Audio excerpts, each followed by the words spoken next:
Urban warfare isn't any fun. Ask any soldier what they prefer, and they'll tell you that a clear, fixed target on a battlefield with a linear objective, replete with a front and a rear, is much easier to control than going door to door in a burned out city. Gettysburg or Fallujah, basically. And if you're a betting man and you're betting on your life, you'll take Gettysburg every time. Problem is, no one fights conventionally anymore. They've all seen Black Hawk Down and Full Metal Jacket, they've all watched CNN and Al Jazeera, and they all play first person shooter video games. Thus, they all know that fighting inside buildings and alleys is the great equalizer to light manpower. So, when you're in a densely packed urban environment and looking for possibly hostile targets, it's wise to look as non threatening as possible. Most spies spend their whole lives in slacks and a button down shirt. It doesn't matter if they are working in the Pentagon or Darfur, slacks and a button down shirt are almost always plain enough to be completely unnoticeable. Because when you're a spy, it's important never to dress to bring attention. You want to blend in. On the rare occasion you need a disguise, it's imperative to remember that it's easier to look older than younger, poorer than richer, and that if you want people to think you have a limp, put a rock in your shoe. That way, you'll actually limp. So when I went to the apartment of Nick Balsalo's girlfriend in Little Havana, I tried to look as innocuous as possible, since I wasn't sure if I was going to stumble onto a dead body or a booby trap or a bunch of bikers waiting to kill whoever showed up at his house. I opted for jeans, a t shirt, a straw hat, and ugly shoes with no socks. Looking obviously lost is a good way to avoid trouble, even in a war zone. I also had two guns on me, because there's never been a single person who thought being overly armed was a bad thing. When you're not sure how many bullets you might need, bring as many as you can hold. Little Havana is just that little. Densely packed with businesses, shops, bars, the streets of Little Havana feel like they've been cut and pasted into Miami from any of a dozen towns in Cuba. Salsa merengue bleat through cars and the open windows of small apartments above storefronts, and there seems to be an open air restaurant on every corner. For the most part, Little Havana is safe. There are plenty of families, which means people tend to look out for their own. But then there's also plenty of families, too. So the crime in Little Havana can be organized and brutal. That Nick Balsamo, who wasn't Cuban, was living in Little Havana with his girlfriend didn't necessarily mean that he was being protected. But a guy like him living in the same neighborhood as Cuban crime families meant something.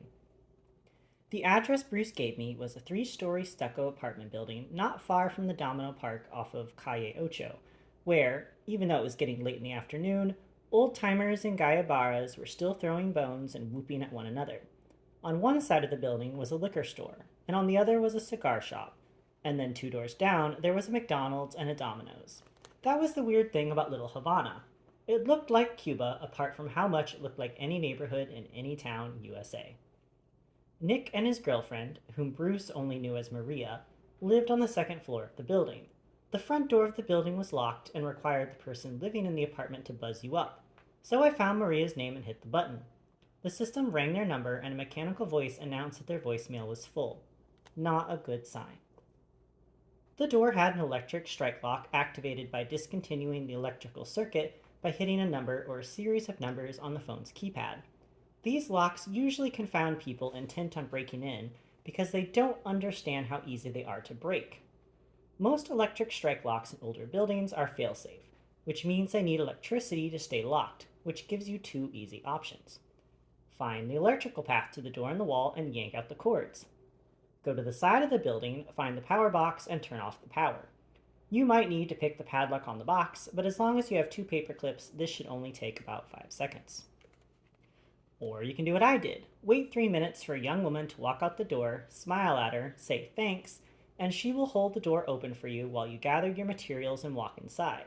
The nice thing about people is that they are usually very polite and helpful, even when letting perfect strangers into their home. I climbed a flight of stairs to the second floor landing and made my way down the hall. There were 6 apartments on the floor, and all of them, except for the one at the end of the hall, had their front doors wide open. As I passed each one, I could hear the drone of televisions, the cacophony of too many people in a small space having arguments, and the wail of more than one child. I peered into each apartment and was struck by how similar they looked, a galley kitchen opening into a large living room which opened onto an outdoor balcony. I could smell cooking meat and deep fried vegetables, human sweat, and something that smelled vaguely like vinegar, but more pungent. The closer I got to the last apartment, however, the more I began to notice a different smell. A smell that reminded me of Kosovo, of Iraq, of Afghanistan. You never get used to the smell of decomposing people. Smell it once, and no amount of deodorizer or lye or bleach will hide the smell from your nose for too long. Dead bodies smell like rotten lamb, and fecal matter, and rotten fruit, and spoiled milk, wrapped in burning garbage, but worse. Dead people smell like no other dead animal for simple evolutionary purposes. It gets the living moving, and fast.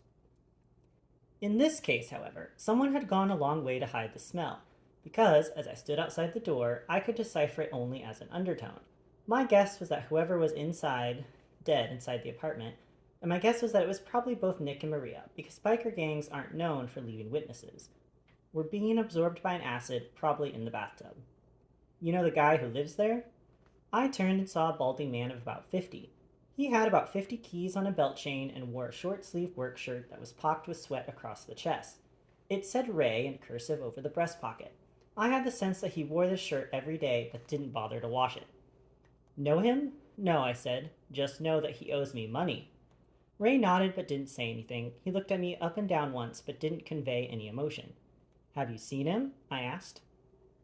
I'm not sure, he said. I don't normally answer questions from people dressed like you, carrying 2 guns, but who have to sneak into my building.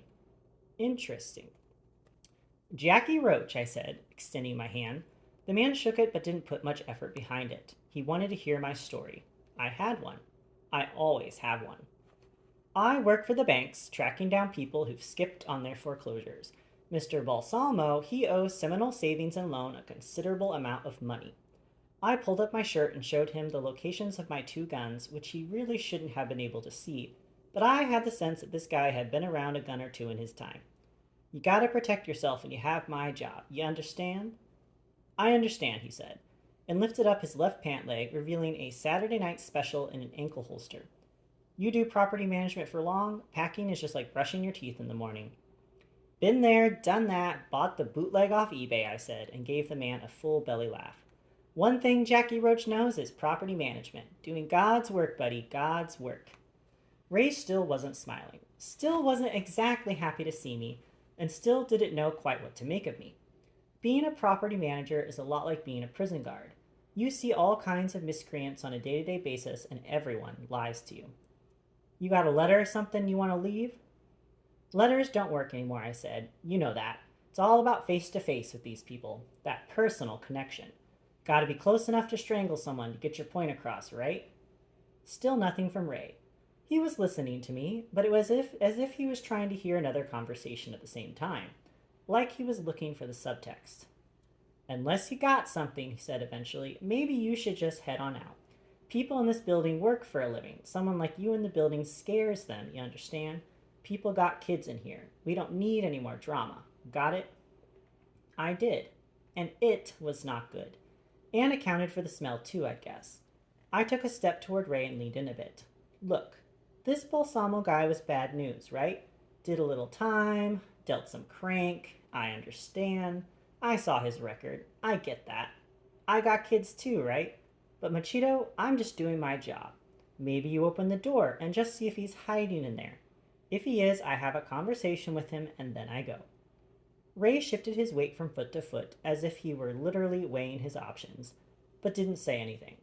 Having a conversation with Ray required one to fill in a lot of blanks.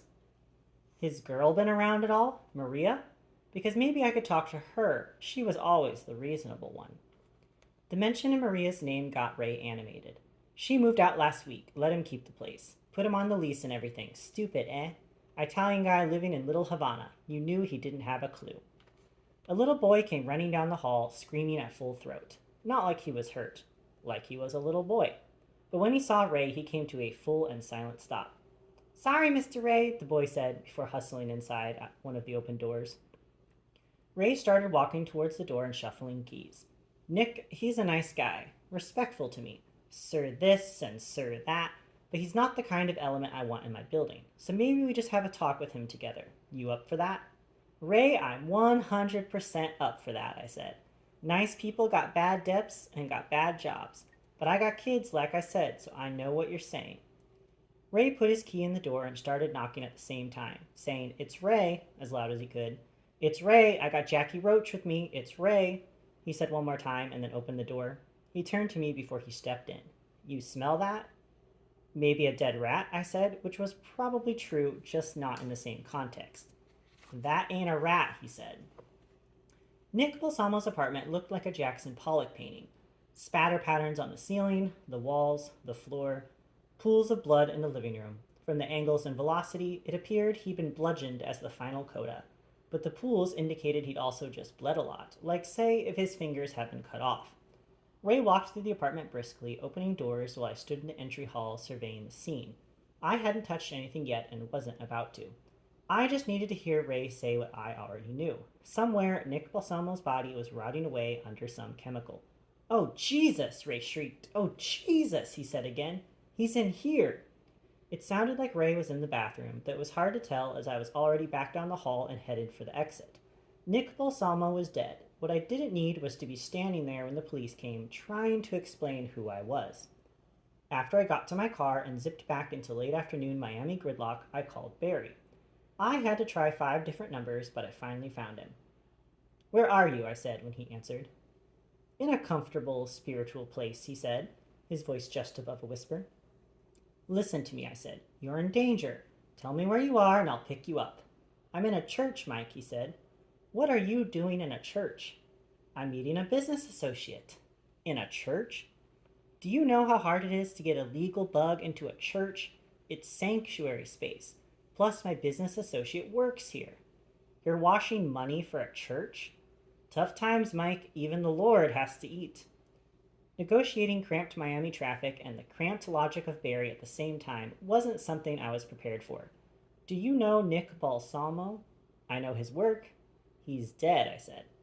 "He's in a better place then," Barry said. "Praise the Lord."